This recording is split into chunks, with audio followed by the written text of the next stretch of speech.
While our eyes continue to focus on Ukraine and when this war could end, I'd like to welcome now to the program Garvan Walshe, CEO at Article 7 Intelligence for Democrats. Hello, and thank you so much. Good Great evening. to see you. Thanks for joining us tonight. Always good to join you. Yes. Now, an American company in Zakarpattia was attacked overnight by Russia, causing extensive damage, killing one and wounding at least 20. Should there be a reaction from the United States, and what should that be? Look, the United States needs to understand that Russia is an adversary. Trump seemed to say something like that today. His daily, random statement was complaining about countries not being able to retaliate properly against countries that attack them. So maybe Right. some of that message is sinking in.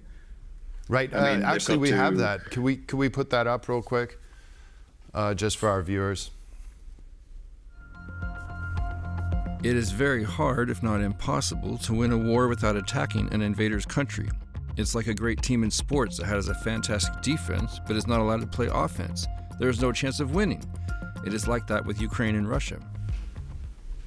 All right. So I'm sorry to interrupt you, but do you think that that's the only response that we're going to get is a post from Trump on Truth Social?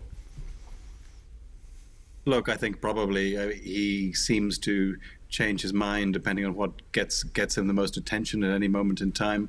This is not an American administration that has serious policy goals in relation to Ukraine. It's really about the Trump show and making sure the Trump show stays on the road. And that's something that European leaders, I think, understood when they created a new episode of the Trump show to move things on from what, from a Ukrainian and European perspective, was a pretty disastrous summit in Anchorage in Alaska. Right, but from one side, I mean, he does have a point. Many people have been arguing this for years, including myself, that there was no strategy under the Biden administration. They were too afraid to that Russia would be defeated. So, I mean, Ukraine's been playing this game a long time, be on the defensive, but they've been forbidden from being really on the offensive. So could this potentially signal a change in strategy from the West or from the Trump administration? Well, I think what's more important for Ukraine is the fact that it's been developing its own weapons. We saw also last week, we saw the launch of Ukraine's new cruise missile. It's 3,000 kilometer range, 1,000 kilometer payload. It's heavier than the Tomahawk missile that the Americans have. It's longer range than anything the Europeans have. And if they can produce it in large quantities, that's the kind of thing that will make a difference on the battlefield. We're seeing that Ukraine has been interdicting Russian supplies. It's been harming its energy industry. There are petrol shortages in Russia. There are refined oil shortages in Russia, not only for domestic consumers, but also for foreign export. That affects its economy. This is where this battle is now going to be waged. It's going to be to see whether we can actually cause enough damage to the Russian economy and to the Russian energy infrastructure to force them to change policy. At the moment, the actual front line of the battlefield isn't really the front line. The front line is actually the logistics, the supply, and the ability of Russia to get its troops in the field, and the ability of Russia to earn enough money on the foreign markets to continue to supply them. Certainly, but on the other hand, Russia is making some advances on the battlefield. We see Ukrainian defenders pretty worn out and tired in the east. I'm not saying that they can't continue to defend their country, because they certainly can. But we are starting to see that it seems like Vladimir Putin is playing for more time. We have this potential upcoming meeting, bilateral meeting between Putin and Zelensky. And so what's your read on this? Do you think that Putin is going to push for more time to make more gains on the ground? I think he is, because although the strategy is working slowly, he sees it as working and he doesn't see any alternative. On the other hand, it's so slow that, as the British Ministry of Defense said, it's going to take Russians 4 years to take Luhansk and Donetsk provinces at the current rate. They haven't been able to advance. They're not able to move at scale. They have done some interesting things with drones, but they're not able to mass the forces for the kind of swift attack that you would expect in modern warfare. They're sending their troops in with new types of tactics, but continuously inferior equipment. And the more that Russia can be forced to limit its supply and forced to have its economy stretched further, the harder Russia is going to find this. Only when it becomes more difficult for Russia to continue this creeping advance, or we're going to see a change in incentive for Russia to actually offer something at the negotiating table. He didn't negotiate seriously in Alaska. He's not going to negotiate seriously if he meets Zelensky. He's like a robber who said that, I've taken $100 from you, and now if you give me 50 back, I'll give you 50 back. That's not any kind of reasonable deal that any Ukrainian president can accept. Now, back to Zakarpattia, why do you think this was? Do you think this was a big middle finger to Donald Trump?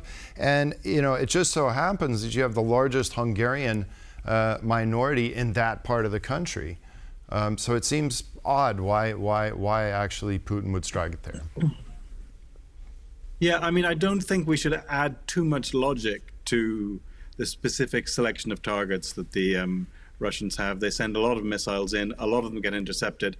It's really a matter of luck to see which ones actually get through. In this case, these ones did get through, but it's they have their list of targets. They fire hundreds of missiles at them. Most of them get intercepted.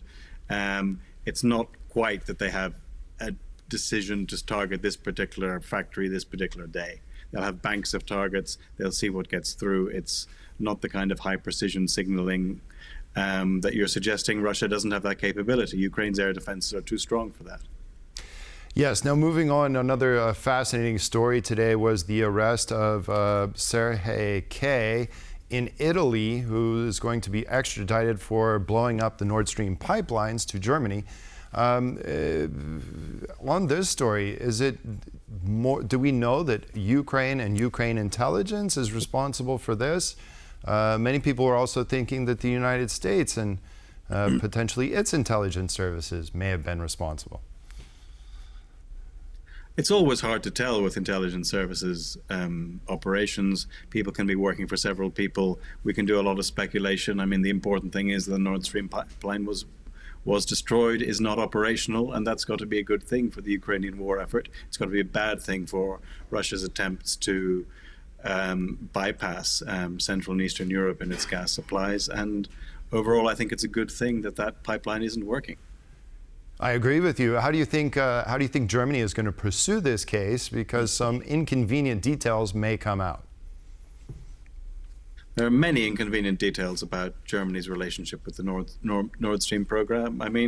I hope they do come out, and I hope we can finally have a proper accounting for the decades of corruption and capture of German energy policy by the Russian state that has occurred. Germany really needs to face up to this episode.